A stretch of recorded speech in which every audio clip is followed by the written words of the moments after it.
Why would someone who supposedly loves you constantly criticize you, make sarcastic comments, humiliate you, or make you feel small? Psychologically, this behavior is usually not about your worth. It is often about the other person's insecurity, emotional immaturity, or need for control. Many people assume emotional belittling comes from confidence or strength. In reality, it often comes from the opposite. Some people feel internally insecure, powerless, ignored, or emotionally unstable. Instead of dealing with those feelings in a healthy way, they try to regain control by lowering someone else's confidence.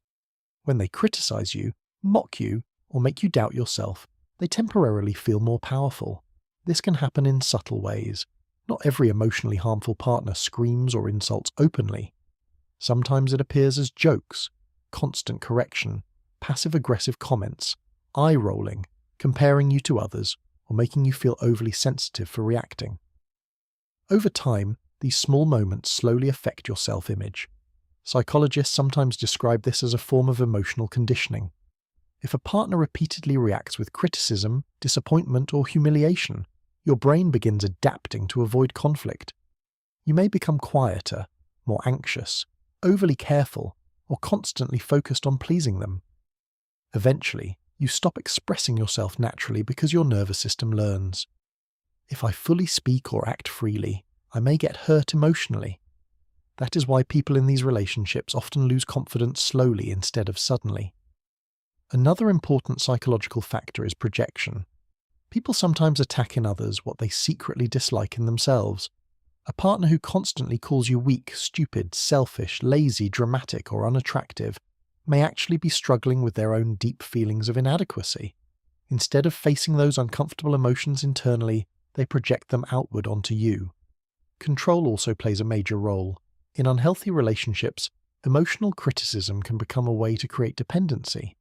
If someone slowly damages your self-esteem, you may begin doubting whether you deserve better treatment or whether anyone else would want you.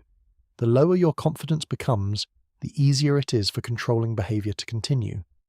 Some people learned these patterns early in life. If someone grew up in a household filled with criticism, dominance, emotional coldness, or manipulation, they may unconsciously repeat those behaviors in adult relationships. That does not excuse the behavior, but it can explain why it happens. Emotionally mature people handle frustration differently.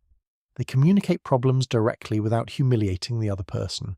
They criticize behavior without attacking identity. For example, a healthy partner says, "I didn't like what happened." An unhealthy partner says, "You are the problem." That difference matters psychologically because one addresses behavior while the other attacks self-worth. There is also something called intermittent reinforcement. This is when hurtful behavior is mixed with affection, apologies, or loving moments. One day the person tears you down, and the next day they are sweet, caring, or apologetic.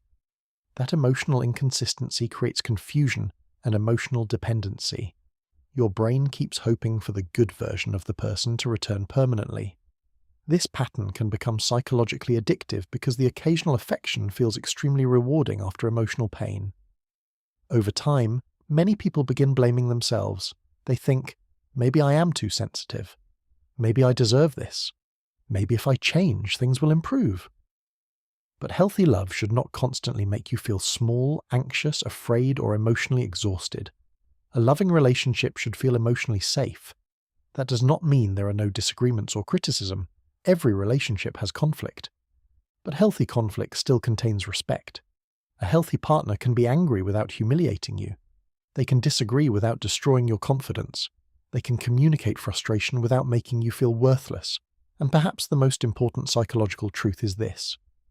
When someone repeatedly puts you down, the damage often happens gradually. Like water slowly wearing down stone, repeated criticism changes how you see yourself.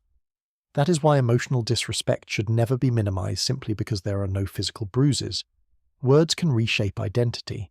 The goal is not perfection in relationships. The goal is emotional safety, mutual respect, and the ability to grow without fear of being constantly diminished. Because real love does not shrink you. It allows you to feel more fully yourself. Thanks for watching. Subscribe for more videos. Like, comment, and turn on the bell. Please subscribe.